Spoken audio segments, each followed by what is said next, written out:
De longe, Final Fantasy VII é o jogo de mais sucesso da Square. O primeiro jogo da franquia para o PlayStation apresentava os primeiros gráficos 3D da saga, que por incrível que pareça hoje, eram surpreendentes na época. O jogo tinha tanto conteúdo que foi necessário que a Square o dividisse em 3 discos para o jogador usufruir da história sem que fossem cortados recursos essenciais da trama. Além das inovações técnicas, Final Fantasy VII é inovador na temática. É o primeiro jogo da franquia que se contextualiza em um mundo mais próximo do nosso, sem a ambientação medieval de reinos, impérios, castelos e cavaleiros, mas sim com a existência de um grande centro urbano controlado por uma grande corporação que explora recursos naturais do planeta para gerar energia. Claro que elementos clássicos do RPG estão contidos no jogo. Não dá para ignorar a espada absurdamente grande de Cloud, os cristais de poder, que agora são representados pelas matérias, e até animais que falam. O foco do vídeo de hoje vai ser a trama política do jogo, que sempre esteve presente nos jogos anteriores da franquia, mas por Final Fantasy VII tratar de temas muito mais parecidos com a nossa realidade, merece atenção especial.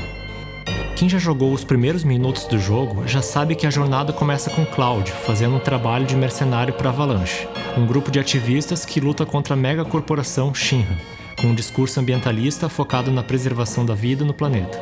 Lembrando que a energia gerada pela Shinra ocorre pela extração do Mako, a forma líquida do Lifestream, a energia vital do planeta, para onde todas as almas vão após a morte e fazem parte do eterno ciclo natural da vida. O grupo trava sua luta contra a corporação através de ataques contra os reatores e bases militares da Shinra, com o objetivo de combater o estilo de vida segregatório que formou diversas favelas na parte de baixo de Midgar, e de impedir a continuidade da extração predatória do fluxo vital do planeta. Não vamos discutir se os métodos de luta da Avalanche são os mais corretos e se eles têm uma organização eficiente. Isso pode ser assunto para outro vídeo.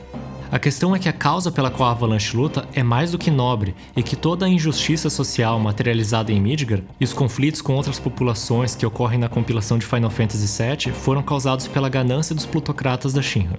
Vale salientar que qualquer grupo que se opusesse aos interesses da classe dominante era considerado imediatamente inimigo público e uma afronta ao desenvolvimento tecnológico que a empresa fornece. Isso era facilmente concretizado devido ao fato da empresa dominar os meios de comunicação. Muitas vezes, nos jogos nos deparamos com os Shinra News e coisas do tipo. Essa prática de criar um inimigo comum para toda a população se tornou muito comum principalmente após a Guerra de Wutai, um dos grandes episódios de resistência às práticas imperialistas e predatórias da Shinra. Wutai é uma cidade que fica em um continente no extremo ocidente do mapa. Godo Kisaragi era o líder da população durante o período em que a Shinra garantia sua hegemonia política, econômica e militar por todas as partes do planeta.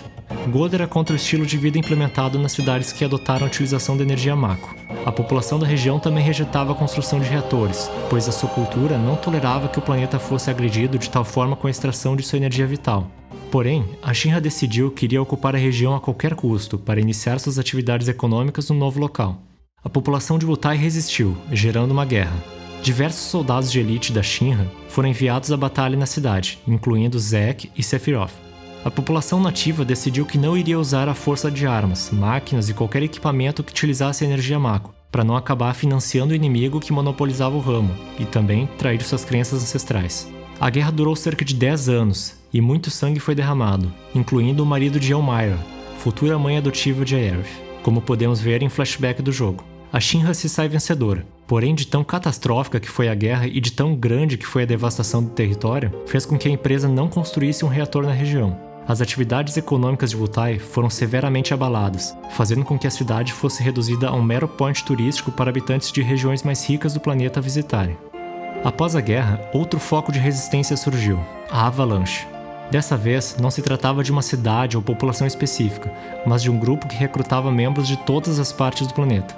A Avalanche é considerada um grupo ecoterrorista, devido aos seus métodos radicais de atacar fisicamente as estruturas que pertencem à Shinra, como reatores, bases militares, e realizou até a tentativa de explodir a própria sede da corporação, utilizando o canhão de Junon, como mostra no desconhecido jogo Final Fantasy VII Before Crisis.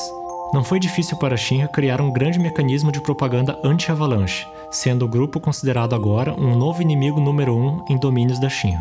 O jogo original não explora muito esse lado da reação da corporação em relação ao grupo de resistência. Somos mais apresentados às causas que mobilizam os membros da Avalanche, como através da apresentação do passado de Barrett, que perdeu seu melhor amigo, a sua família e toda a confiança de Corel, a sua cidade natal, por causa das falsas promessas da Shinra de implantar um reator na região para impulsionar a economia da cidade. Tifa também guarda rancores pela corporação, já que o seu pai foi assassinado dentro de um reator em Nibelheim, por um soldado de elite da Shinra, o próprio Sephiroth. Porém, esse ano tivemos o lançamento do tão aguardado Final Fantasy VII Remake, que explorou mais a respeito do desejo da Shinra em garantir a hegemonia da opinião pública diante da luta contra a Avalanche. Para mim, esse foi um dos pontos fortes desse novo jogo da compilação. Logo no primeiro capítulo do remake, percebemos uma enorme diferença no final da missão que envolve o ataque ao primeiro reator de Midgar. A bomba implantada pela Avalanche não causa nenhum estrago para a estrutura do reator como um todo, e muito menos para o setor da cidade. Somente um dano para o funcionamento interno do processo de extração de Mako. Porém, é apresentada uma cutscene onde o presidente Shinra ordena para que Heidegger, o encarregado dos assuntos de segurança pública, ative um comando para que as máquinas de combate se autodestruam dentro do reator, fazendo com que cause uma enorme explosão que afeta todo o setor zero. Lembrando que no jogo original, esse estrago é causado pela própria Avalanche. Porém, no remake, essa alteração serviu de recurso alternativo para acrescentar detalhes à luta da Shinra na difusão da propaganda anti-Avalanche. Um acontecimento parecido, que também possui no jogo original, ocorre posteriormente com a bomba que explodiu na plataforma do Setor 7, armada pela própria corporação para poder culpar a Avalanche por inúmeras mortes e feridos. Casos como esses são comuns em nossa história, como por exemplo o famoso atentado do Rio Centro, ocorrido no Brasil em 1981, durante a ditadura civil-militar.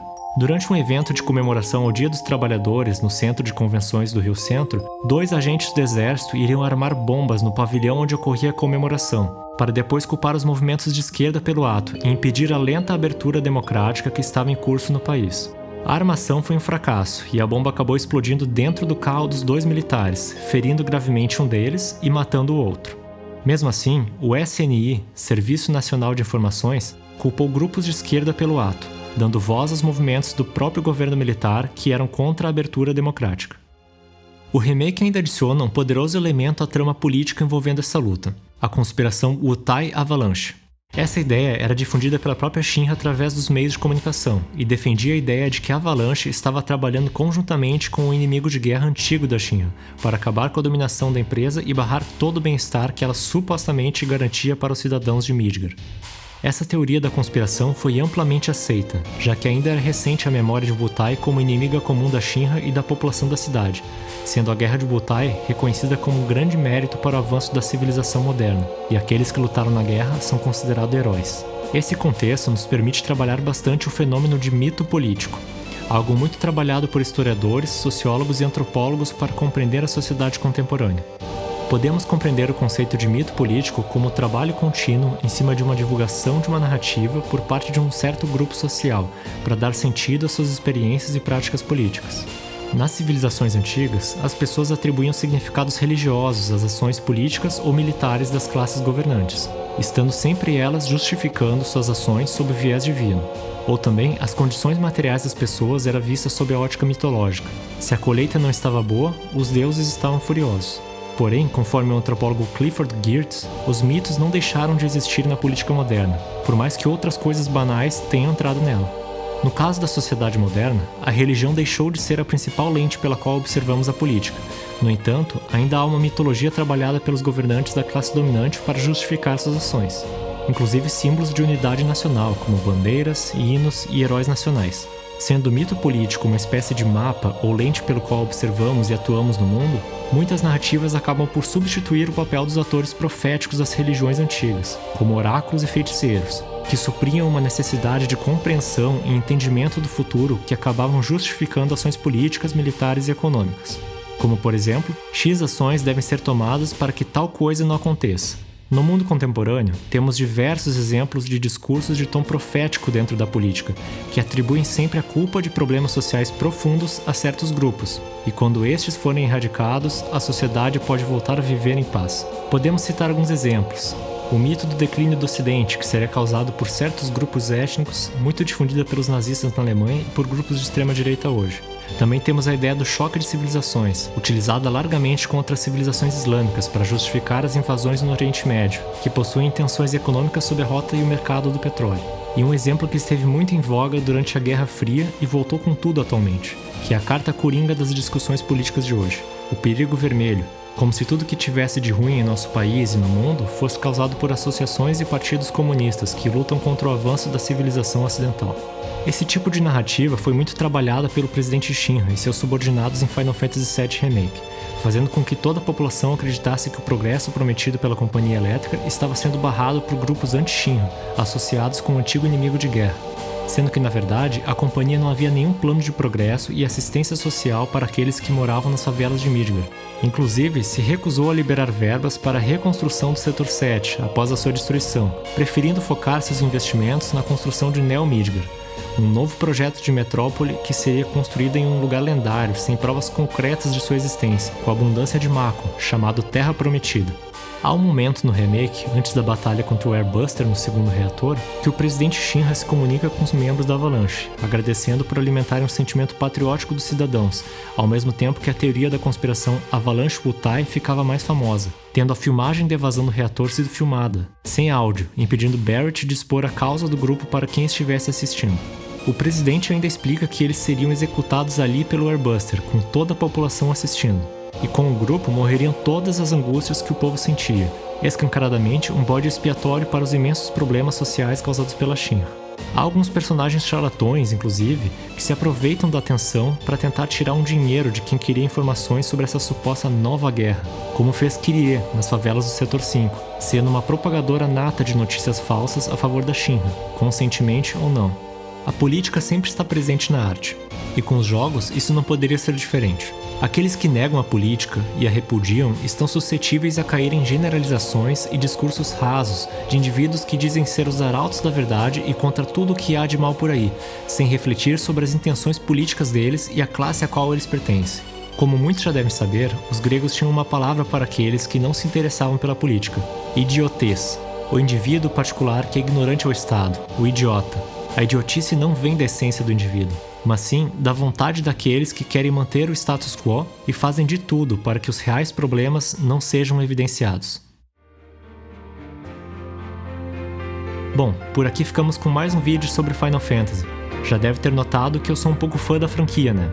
Como são vários jogos e cada um com uma história independente, sempre vai ter o que falar sobre eles. Vou deixar aí na descrição o link para um artigo que eu usei como referência para o assunto, para quem se interessar. Mas diz aí, tá gostando do canal? Teve alguma reflexão sobre a trama política de Final Fantasy VII? Gostou das mudanças do remake em relação a isso? Comenta aí. Muito obrigado, se cuidem e até a próxima.